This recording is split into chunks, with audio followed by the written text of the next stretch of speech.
Assalamualaikum warahmatullahi wabarakatuh. Selamat bertemu kembali di mata pelajaran farmakognosi. Untuk pertemuan kali ini kita akan membahas mengenai simplicia yang berasal dari getah, damar, dan malam. Nah, simplicia apa saja sih yang berasal dari getah, damar, dan malam itu? Nah, kurang lebih ada 9 macam simplicia, mulai dari Balsamum peruvianum, Balsamum tolutanum, ada Benzoinum, Chrysarobinum, Gome acaciae, Myrrha, Opium papainum, dan Tragacanth. Nah, kita akan membahas mereka satu persatu, dimulai dari Balsamum peruvianum. Nah, Balsamum peruvianum ini memiliki nama lain balsam peru, berasal dari tanaman Myroxylon pereire, keluarganya Papilionaceae. Balsam peru ini mengandung 50% sampai 60% sinamein. Kemudian mengandung 20 sampai 30% damar, ada asam benzoat, asam sinamat, vanilin, dan peruvinol. Nah, balsam peru ini digunakan sebagai obat gudik, obat luka, obat wasir, dan obat batuk. Adapun sediaan yang mengandung balsamum peru itu ada Peruviane unguentum dan Balsamum papillare. Balsam peru ini berupa cairan kental tidak lengket, bebas dari serat, warnanya coklat tua. Kemudian lapisan tipis transparan berwarna coklat kemerahan, baunya khas, enak, rasa pahit dan getir. Bau aromatik khas menyerupai vanilin. Adapun bagian yang digunakan itu berupa eksudat kental yang diperoleh dari batang yang telah dihanguskan dan dilukai. Nah, kapan waktu panen dan cara panen dari balsam peru ini? Jadi mulai umur 5 tahun sampai 30 tahun atau lebih itu baru dapat diambil balsamnya. Pada permulaan bulan November atau Desember, batang dipukul-pukul, yaitu tanpa mengelupaskan kulitnya pada sekelilingnya dan meninggalkan sisa yang utuh. Kemudian kulit yang dipukul-pukul itu akan retak dan digoreskan irisan-irisan di pohonnya. Setelah 5-6 hari, kulit yang rusak itu kemudian dibakar dan seminggu kemudian kulitnya dilepas atau dikelupas. Nah, dari kayunya itu nanti akan keluar cairan, kemudian ditampung dengan secarik kain yang ditutupkan pada lukanya. Jika kain sudah penuh dengan balsam, lalu dicelupkan ke dalam air mendidih. Nah, balsam yang lebih berat itu akan mengendap dan dipisahkan. Aliran balsam yang kedua itu timbul 7-10 hari kemudian. Ini dikumpulkan seperti cara yang pertama tadi. Kemudian luka diserut dan keluarlah aliran balsam yang ketiga. Kulit yang rusak ini nanti akan sembuh dalam jangka waktu kurang lebih 2 tahun. Kemudian setelah itu dapat diperlakukan seperti semula. Nah, ketiga macam balsam yang keluar itu berturut-turut itu disebut sebagai berikut. Yang pertama, yang keluar pertama disebut Tagauzonte, yang kedua Balsamo de Trapo, yang ketiga Balsamo de Contaripijui. Penyimpanan dalam wadah tertutup baik. Nah, adapun wujud dari balsam peruvianum adalah sebagai berikut. Warnanya hitam pekat kental. Kemudian yang kedua ada Balsamum tolutanum atau balsam tolu. Berasal dari tanaman Myroxylon balsamum, keluarganya Papilionaceae. Nah, balsam tolu ini mengandung zat berkhasiat berupa campuran zat-zat serupa damar yang terdiri dari asam sinamat, asam benzoat, serta ester dari kedua asam tersebut.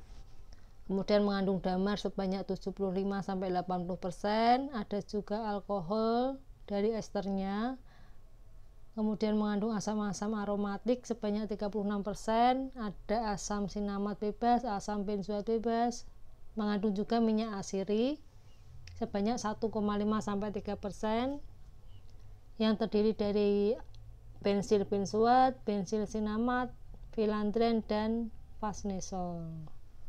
Adapun kegunaannya itu sebagai obat batuk dan fiksatif. Nah, pemberian dari balsam tolu itu berupa bau aromatik yang mirip dengan buah vanila.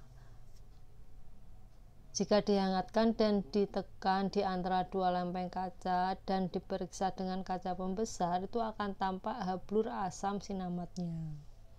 Bagian yang digunakan berupa balsam yang diperoleh dengan penorehan batang. Adapun cara panennya yaitu dibuat irisan-irisan berbentuk huruf V sampai mengenai kayu ya, jadi sedalam mungkin. Kemudian cairan yang keluar ditampung dalam cawan-cawan kecil. Nah, kemudian isi cawan ini dikumpulkan ke dalam kantong-kantong. Adapun penyimpanan dalam wadah tertutup baik. Bentuk dari balsam tolu adalah sebagai berikut. Hampir mirip dengan balsam Peru, warnanya sama ya, hitam pekat kental. Kemudian yang ketiga ada benzoinum atau benzo, memiliki nama lain kemenyan Sumatera, berasal dari tanaman Styrax benzoin atau Styrax paralleloneurus. Keluarganya Styracaceae. Adapun zat berkhasiat yang terdapat dalam kemenyan Sumatera itu ada lubanol benzoat, 1-benzoresinol, ada vanilin, stirol, benzaldehida, bensil sinamat, fenilpropil sinamat. Nah, kemenyan Sumatera ini digunakan sebagai bahan pengawet terutama untuk obat batuk, fungsinya untuk mencegah tengik, kemudian sebagai tinktur untuk antiseptik. Pemberiannya massa keras, rapuh, tersusun atas butiran agak putih yang terbenam dalam massa bening berwarna coklat keabuan hingga coklat kemerahan. Baunya khas, enak, rasanya agak getir. Nah, adapun bagian yang digunakan itu berupa damar balsamik yang diperoleh dengan penorehan batang. Cara panennya yaitu kemenyan ini keluar akibat patologis. Kemudian setelah pohon mencapai usia 6 tahun dibuat luka dekat asal cabang yang terendah. Nah, cairan yang pertama keluar itu adalah yang terbersih, menghasilkan kemenyan yang paling putih dan bau yang paling enak. Kemudian pembuatan lukanya tadi itu dapat diulangi tiap tahun. Adapun sediaan yang mengandung kemenyan ini ada benzotinctura. Penyimpanan dalam wadah tertutup baik. Adapun bentuk dari kemenyan Sumatera adalah sebagai berikut. Kemudian kita masuk ke Simlicia yang keempat, ada Chrysarobinum. Memiliki nama lain Chrysarobin, berasal dari tanaman Andira araroba, keluarganya Papilionaceae. Nah, Chrysarobin ini mengandung 70% chrysarobin, yaitu hasil reduksi dari asam chrysophanat atau metil dioksiantrakinon. Nah, adapun kegunaannya yaitu sebagai obat psoriasis dan obat trichofitosis. Nah, ini untuk obat karena gangguan jamur di kulit ya. Kemudian pemberiannya serbuk hablur ringan warna kuning atau coklat kekuningan, tidak berbau dan tidak berasa. Bagian yang digunakan berupa campuran zat yang ditoreh dengan penyarian araroba yang terdapat dalam rongga batang. Tepung araroba ini kemudian disebut dengan tepung goa. Sediaan yang mengandung chrysarobin yaitu Chrysarobini unguentum. Adapun pohonnya ada sebagai berikut. Kemudian kita masuk ke Simplicia yang kelima, ada Gumi akasia. Memiliki nama lain gum Arab, akasia atau Gumi mimose. Berasal dari tanaman spesiesnya akasia, antara lain dari Acacia senegal. Keluarganya Papilionaceae. Nah, gum Arab ini memiliki zat berkhasiat utama berupa arabin, yaitu garam kalium, kemudian ada kalsium dan magnesium dari asam arabinat. yang tersusun atas arabinosa, rhamnosa, galaktosa, dan asam aldobionat. Mengandung juga enzim dari tipe oksidase. Adapun kegunaannya yaitu sebagai bahan penolong pada pembuatan sediaan obat, misalnya sediaan suspensi, emulsi, troksisi, basila, pil, dan tablet. Adapun pemberian dari gom Arab ini yaitu hampir tidak berbau, rasanya tawar seperti lendir. Bagian yang digunakan berupa eksudat dari gom kering yang diperoleh dari batang dan dahan. Adapun cara panennya, gom Arab itu keluar sendiri dari retakan-retakan kulit batang dan mengeras di udara. Tanaman yang telah berusia 6 tahun mulai dapat diambil gomnya. Untuk memperbanyak produksi itu kadang-kadang kulit batang diiris-iris atau dibuat luka. Nah, adapun jenis-jenis gomnya itu ada 3, yaitu yang pertama ada gom Arab atau gom Kordovan. Nah, gom ini mutunya sangat baik, dikumpulkan di Kordofan, Provinsi Sudan. Ada 2 kualitas. Yang pertama blackhead gum berupa butir-butir bulat telur atau potongan bersudut-sudut putih atau agak kuning, luarnya retak-retak. Kemudian kualitas yang kedua ada natural gum yang lebih tembus cahaya dan retak-retaknya tidak sedemikian banyak, warnanya lebih kuning atau berwarna merah jambu. Jenis yang kedua ada gom Senegal atau gom Afrika Barat, berasal dari Senegal, daya rekatnya bagus, maka banyak dipakai di industri farmasi. Umumnya berupa butir-butir jorong atau bulat dan utuh, atau berupa potongan-potongan bentuk bumbung yang lurus atau terpilin.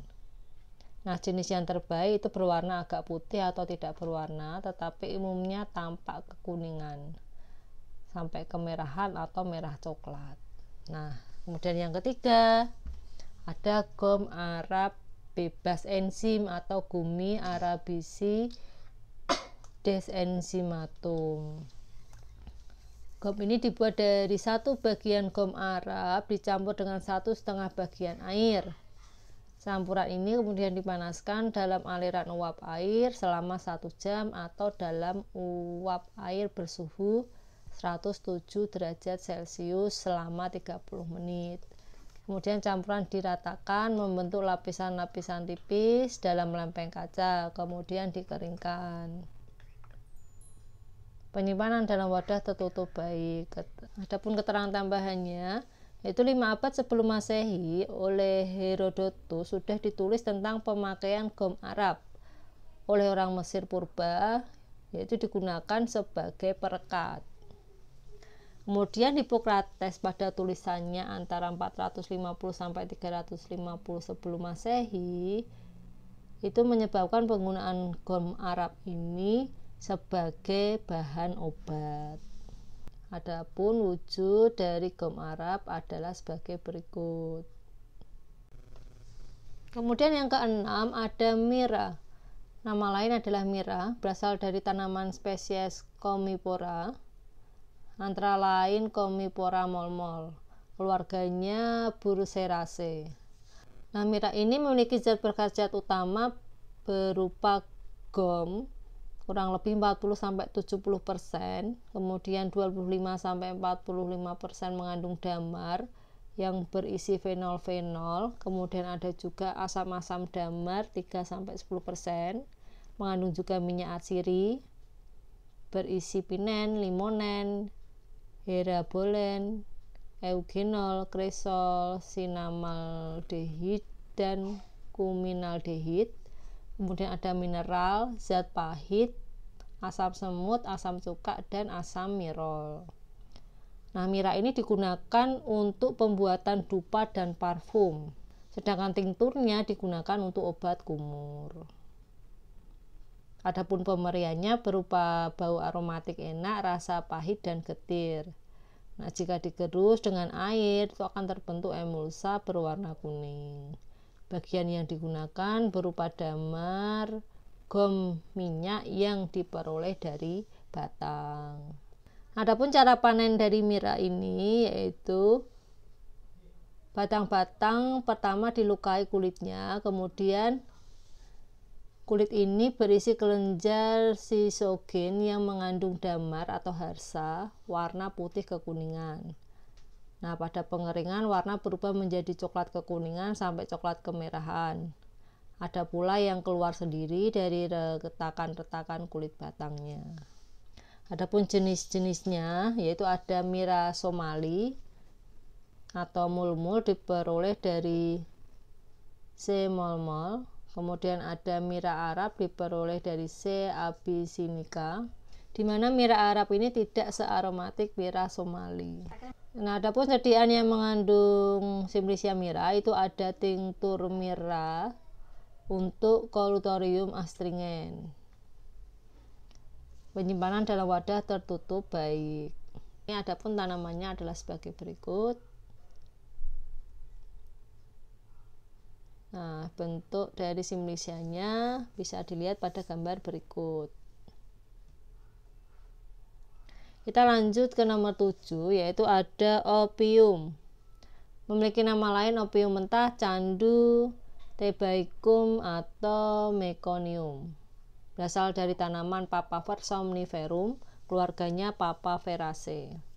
Nah, opium ini mengandung zat berkhasiat berupa alkaloida morfina, ada narkotina, kodeina, thebain, kemudian ada papaverina dan narseina. Nah, alkaloida ini terikat pada asam sulfat, asam laktat, dan asam mekonat. Kemudian zat putih telur, ada gula, malam, lemak, lendir, garam sulfat, dan fosfat dari logam, kalsium, dan magnesium. Adapun persyaratan kadarnya dihitung berdasarkan kadar morfin, yaitu tidak kurang dari 10%. Dihitung sebagai morfin anhidrat. Sedangkan kegunaannya yaitu untuk pengobatan terhadap gejala-gejala mencret dan sebagai sudorifika ataupun narkotikum. Pemberian berupa masa padat, coklat, bau khas kuat, rasa khas sangat pahit.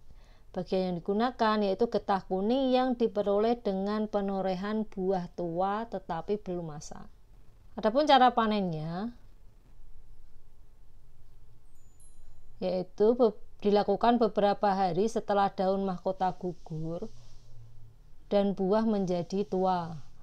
Pada buah kemudian ditorehkan garis-garis mendatar, tegak lurus atau berpilin seperti kumparan. Kemudian getah yang keluar dibiarkan mengering kurang lebih 24 jam, kemudian dikupas dengan pisau tumpul. Nah, umumnya sebagian epidermis buah itu akan ikut terkelupas dan merupakan 6-10% opium.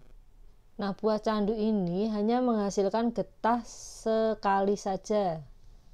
Nah, untuk di tempat yang amat panas iklimnya, penurean dapat diulangi 2-3 kali. Jika udaranya panas dan kering, getahnya yang terkumpul akan sedikit dan kental. Jika udaranya lembab, hasilnya lebih banyak, tetapi kadar airnya juga lebih tinggi. Adapun jenis-jenisnya itu ada 6. Yang pertama ada opium Turki. Ini disebut juga opium Smyrna atau opium Asia Kecil, opium Konstantinopel.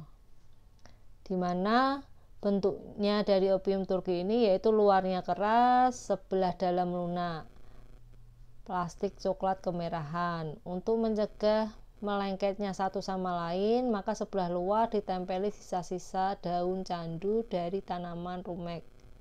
Baunya sangat khas dan pahit. Yang kedua ada opium Macedonia atau opium Saloniki, berasal dari Papaver somniferum varietas album dan jenis yang abu-abu ungu, di mana kadar morfinnya di sini tinggi yaitu 13-17%, kemudian kadar kodeinanya 0,464% dan kadar narseinanya 0,025%. Yang ketiga ada opium Iran atau opium Persia. Getah opium yang terkumpul dicampur dengan gom sampai sama rata. Kemudian dipotong bentuk batu bata, kemudian dijemur, dibungkus kertas merah, dan diikat dengan tali merah atau kuning. Kadar airnya lebih kecil dari opium Turki, baunya apek, rasa sangat pahit.